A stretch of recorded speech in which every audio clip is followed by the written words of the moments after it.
नमस्कार, पाटलिपुत्र की पॉलिटिक्स देख रहे हैं। मैं हूं आपके साथ शिवानी रतूड़ी। बांकीपुर विधानसभा उपचुनाव के मतदान से पहले राजनीतिक सरगर्मियां लगातार तेज हो रही हैं।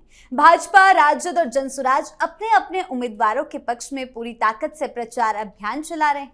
इस बीच जनशक्ति जनता दल के राष्ट्रीय अध्यक्ष तेज प्रताप यादव ने भी चुनावी रणनीति को लेकर बड़ा संकेत दिया है। उनकी पार्टी की उम्मीदवार वीणा मानवी के चुनाव मैदान से बाहर होने के बाद ये चर्चा तेज हो गई है कि जेजेडी किस दल को समर्थन देगी। इस पर तेज प्रताप का कहना है कि 1-2 दिनों में पार्टी अपना रुख साफ कर देगी कि किस दल को समर्थन दिया जाएगा। इस बीच तेज प्रताप यादव ने आरजेडी को झटका देते हुए पार्टी की वरिष्ठ नेत्री प्रतिमा सिंह को जेजेडी की सदस्यता दिलाई है। ऐसे में बड़ा सवाल ये उठ रहा है कि क्या तेज प्रताप आरजेडी के खेमे में सेंधमारी की कोशिश कर रहे हैं और क्या ये दाव दिखा रहा है कि तेज प्रताप तेजस्वी को यानी कि आरजेडी को समर्थन नहीं करने वाले। तो क्या कुछ चल रहा है, क्यों बांकीपुर चुनाव के बीच तेज प्रताप के समर्थन को लेकर सुर्खियां तेज हो गई हैं? इसी पर चर्चा करने के लिए मेरे साथ स्टूडियो में मौजूद हैं मेरे सहयोगी हर्ष भारद्वाज जी। सर, बहुत बहुत स्वागत है आपका। धन्यवाद। सर, सबसे पहले बात करते हैं, आखिर क्यों तेज प्रताप यादव का समर्थन इतनी सुर्खियां बटोर रहा है? देखिए, जेजेडी की अगर बात करें तो जेजेडी ने जितना नुकसान तेजस्वी यादव को विधानसभा चुनाव के अंदर पहुंचाया था, उतना नुकसान ही बांकीपुर उपचुनाव में वो पहुंचाएगी। क्योंकि देखिए, वीणा मानवी जिस प्रत्याशी को उतारा गया, हालांकि उनका नामांकन रद्द हो गया। अब नामांकन रद्द होने के बाद ये चर्चाएं चली कि आखिर तेज प्रताप यादव समर्थन किसको देंगे। तो तेज प्रताप यादव की तरफ से जो समर्थन देने की बात है, अभी तो नकार दी गई है, क्योंकि उनका जो आज का ट्वीट आया है, वो ट्वीट ये कहता है कि तेज प्रताप यादव अभी किसी को समर्थन नहीं कर रहे हैं, लेकिन वो 1-2 दिन में फैसला ले लेंगे। अब सवाल है कि वो फैसला लेंगे तेजस्वी को नुकसान पहुंचाने के लिए, वो फैसला लेंगे तेजस्वी को फायदा पहुंचाने के लिए। क्योंकि देखिए, इस बात की तो आप 100% कह सकते हैं इस बात को कि तेज प्रताप यादव तेजस्वी का समर्थन तो बिल्कुल नहीं करेंगे, क्योंकि विधानसभा चुनाव में भी नहीं किया गया। और तेजस्वी से तो तेज प्रताप यादव बदला लेना चाहते हैं, उसका बदला जो निष्कासन उनका करवाया गया था। और तेज प्रताप यादव की जो रणनीति है बांकीपुर में क्या है वो हम बता देते हैं। क्योंकि देखिए, तेज प्रताप यादव की रणनीति ये है कि कैसे बैकडोर से, यानी पर्दे के पीछे से उस पार्टी को समर्थन किया जाए जिस पार्टी से उन्हें फायदा हो। बात हम बीजेपी की कर रहे हैं, क्योंकि देखिए, जब विधानसभा चुनाव हुए थे तब भी ये कहा गया था कि तेज प्रताप यादव को बीजेपी का समर्थन मिल रहा है। हालांकि एयरपोर्ट पे बीजेपी के नेताओं से मिलना या फिर बीजेपी नेताओं का तेज प्रताप यादव को उतना कुछ ना कहना, ये सब बातें बैकडोर से बता रही थी कि किस तरीके से बीजेपी का समर्थन तेज प्रताप यादव कर रहे हैं। हालांकि औपचारिक तौर पर बातें नहीं कही गई, और जब रिजल्ट आए तो पता लगा कि तमाम जो सीटें थी जहां पर तेजस्वी यादव के उम्मीदवार थे, जहां पर हारे, तो वहां पर बीजेपी के तमाम उम्मीदवारों ने जीत हासिल की है। और उसमें पूरा योगदान तेज प्रताप यादव का भी कहा जा सकता है, चाहे फिर वो पर्दे के पीछे से हो या फिर पर्दे के इस पार से हो। हाँ, उन्होंने सीधे तौर पर तो नहीं कहा, लेकिन अपना प्रत्याशी उतारकर उन्होंने पूरा नुकसान तेजस्वी यादव को पहुंचा दिया था। लेकिन क्या सर तेज प्रताप का समर्थन प्रशांत किशोर को मिल सकता है? क्योंकि इससे पहले भी उनकी बंद कमरे में एक बैठक की खबरें जो हैं वो सुर्खियों में बनी हुई थी। देखिए, अगर हम पीके की बात करें तो पीके के साथ चाहे बंद कमरे में मीटिंग हुई हो या कोई मुलाकात हुई हो, लेकिन तेज प्रताप यादव की पीके से उतनी बनती नहीं जितना तेज प्रताप यादव या फिर पीके दिखाने की अभी कोशिश कर रहे हैं। हाँ, एक तरीके से दिखाने की जरूर कोशिश की जा सकती है, क्योंकि देखिए, पॉलिटिक्स में सब कुछ संभव है। पॉलिटिक्स में पर्दे के इस पार कुछ और दिखाया जाता है और पर्दे के पीछे कुछ और कहानी चल रही होती है। और चाहे फिर तेज प्रताप यादव पीके से मुलाकात क्यों ना कर लें, लेकिन इस बात की मुहर इससे भी लग गई है, क्योंकि अगर हम बात करें जेजेडी में जो अभी तेजस्वी यादव की एक बड़ी नेता शामिल हुई, उससे कयास लगाया जा सकता है, क्योंकि प्रतिमा सिंह कोई छोटी मोटी नेता नहीं है। 33 साल का उनका अनुभव है, और जब वो आरजेडी की सदस्यता छोड़कर जेजेडी की सदस्यता ग्रहण कर रही हैं, तो आप इस बात से अंदाजा लगा सकते हैं कि उपचुनाव में ही ऐसा क्यों हुआ। उपचुनाव से के बाद का वक्त भी चुना जा सकता था, या फिर उपचुनाव से पहले का वक्त भी चुना जा सकता था, क्योंकि ये कहा जा रहा है कि जो प्रतिमा सिंह थी वो पहले से नाराज चल रही थी, और वो पहले से ही तेज प्रताप यादव के लिए चाहती थी कि तेज प्रताप यादव उन्हें अपनी पार्टी में शामिल कर लें। और ये अभी की बात नहीं है, तकरीबन 2 से 3 महीने पहले ही ये कयास लगाए जा रहे थे। लेकिन सवाल है टाइमिंग को लेकर कि तेज प्रताप यादव ने वो टाइमिंग क्यों नहीं चुनी, तेज प्रताप यादव ने उपचुनाव का समय ही क्यों चुना। तो सीधे सीधे इससे यही पता लगता है कि तेज प्रताप यादव ये संदेश देने की कोशिश कर रहे हैं कि हमारी प्रत्याशी ना सही, लेकिन हम आरजेडी को जीतने नहीं देंगे। और आरजेडी को आप देखिएगा कि नुकसान पूरी तरीके से पहुंचेगा। आप मुख्य मुकाबला अगर देखेंगी तो पीके और बीजेपी के बीच ही देखेंगी। आप ये जरूर देखेंगी कि आगे आने वाले समय में बीजेपी हैट्रिक लगा रही है या फिर जनता का समर्थन पीके को मिलता है, लेकिन आरजेडी के उम्मीदवार रेखा गुप्ता नहीं जीत रही हैं। दो वजह हो सकती हैं उसकी। देखिए, एक तो हम तेज प्रताप के बारे में जिक्र कर रहे हैं, दूसरा तेजस्वी यादव ही इसका मुख्य कारण है, क्योंकि देखिए तेजस्वी यादव से अपने भाई भी उनके नफरत करते हैं और तेजस्वी यादव से कई ऐसे नेता हैं जो कि नफरत कर रहे हैं, क्योंकि तेजस्वी यादव ना तो समय पर बिहार के अंदर रहते हैं।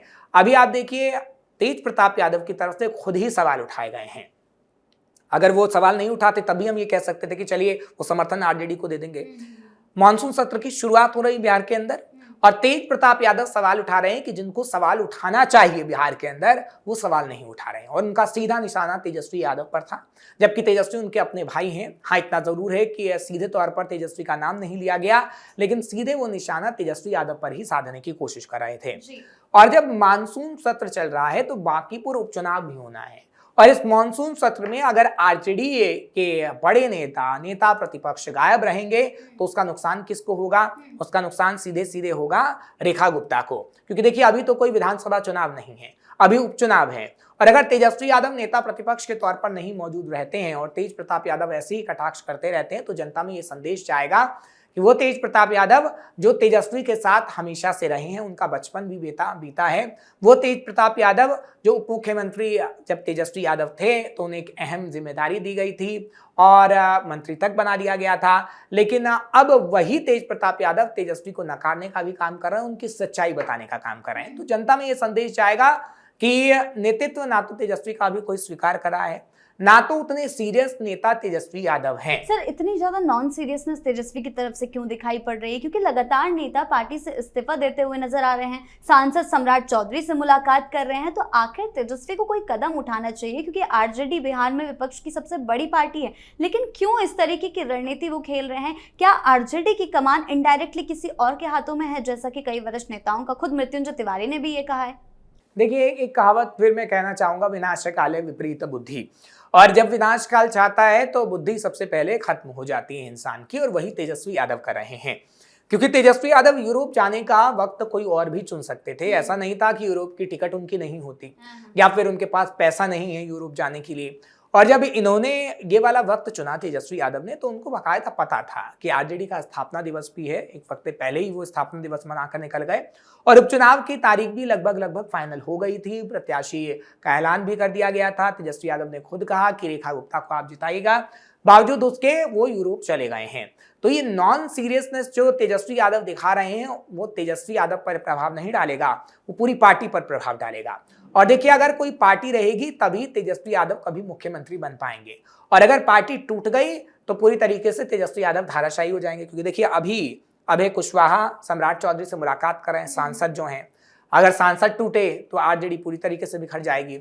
अभी तमाम जो विधायक हैं, कई विधायकों की नीतीश कुमार से मुलाकात हो रही है, तो कई विधायक सम्राट चौधरी से मिल रहे हैं, और अगर 25 में से एक भी विधायक जाता है तो कहीं ना कहीं नेता प्रतिपक्ष की कुर्सी तेजस्वी यादव की चली जाएगी। और ये भी कयास लगाए जा रहे हैं कि इस विधानसभा मानसून सत्र के दौरान ही तकरीबन 3 से 4 विधायक बीजेपी में शामिल हो जाएंगे, और अगर बीजेपी में शामिल हो जाएंगे तो शायद वो नेता प्रतिपक्ष के तौर पर विधानसभा में कभी ना आए, और इस वक्त भी ऐसा हो जाए कि वो यूरोप से आए तो उन्हें विधानसभा में घुसने ना दिया जाए कि वो नेता प्रतिपक्ष के तौर पर अब नहीं रहे। हालांकि एक पूरा प्रोसेस होता है, जब हम विधानसभा के अंदर देखते हैं कि नेता प्रतिपक्ष को बुलाया जाता है, उनकी अहम जिम्मेदारी होती है, लेकिन जब आपके विधायक ही नहीं रहेंगे और आपका समर्थन खींच लिया आपसे समर्थन, क्योंकि किसी भी नेता प्रतिपक्ष के लिए 25 विधायकों का, एक तो खुद ही तेजस्वी यादव विधायक हैं, बाकी उनके 24 विधायक हैं, तो 25 विधायकों का समर्थन बेहद जरूरी होता है, और अगर एक भी विकेट गिरा तो कहीं ना कहीं तेजस्वी यादव आउट हो सकते हैं।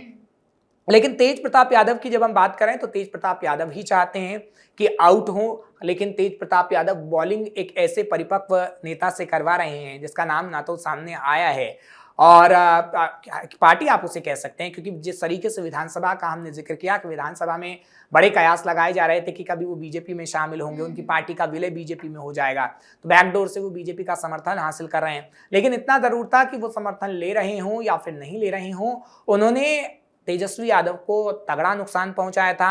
अब वही तेज प्रताप यादव ने विधानसभा चुनावों के बाद ये कहा है कि पार्टी शून्य पर सिमट जाएगी और कोई भी चुनाव नहीं, अगर तेजस्वी यादव लड़ते हैं या फिर उनकी पार्टी लड़ती है तो उनके नेता का यही हाल होगा।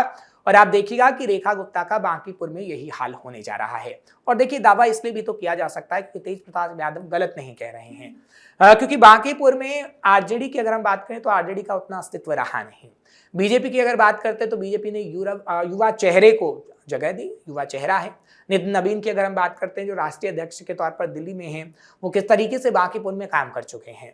और जो प्रचार प्रसार हम देख रहे हैं कि किस तरीके से बीजेपी का प्रचार प्रसार हो रहा है, वही बता रहा है कि बीजेपी किस तरीके से जीत का परचम लहरा सकती है, जबकि तेजस्वी यादव गायब हैं और रेखा गुप्ता खुद ही मेहनत कर रही हैं, पसीना बहा रही हैं। लेकिन रेखा गुप्ता कितना भी पसीना बहा लें, नेता प्रतिपक्ष जब तक उनके साथ खड़े नहीं होंगे, पार्टी के सर्वे सर्वाहा जब तक उनके साथ खड़े नहीं होंगे, बांकीपुर चुनाव आरजेडी नहीं जीत सकते। जी सर, बहुत बहुत धन्यवाद आपका इन तमाम जानकारियों के लिए। धन्यवाद। तो कुल मिलाकर जो तस्वीरें सामने आ रही हैं वो यही दिखा रही हैं कि तेज प्रताप यादव तेजस्वी के लिए मुश्किलें बढ़ाते हुए नजर आ रहे हैं। ऐसे में तेज प्रताप का समर्थन किसे जाएगा और वो कितना बड़ा झटका बिहार की राजनीति और परिवार की बगावत में लेकर आता है, इस पर सभी की नजरें बनी रहेगी। तो फिलहाल इस खास शो में इतना ही। आपकी इस बारे में क्या राय है, हमें कमेंट सेक्शन में जरूर बताएं। वीडियो को लाइक करें, शेयर करें और चैनल को सब्सक्राइब करना ना भूलें। धन्यवाद।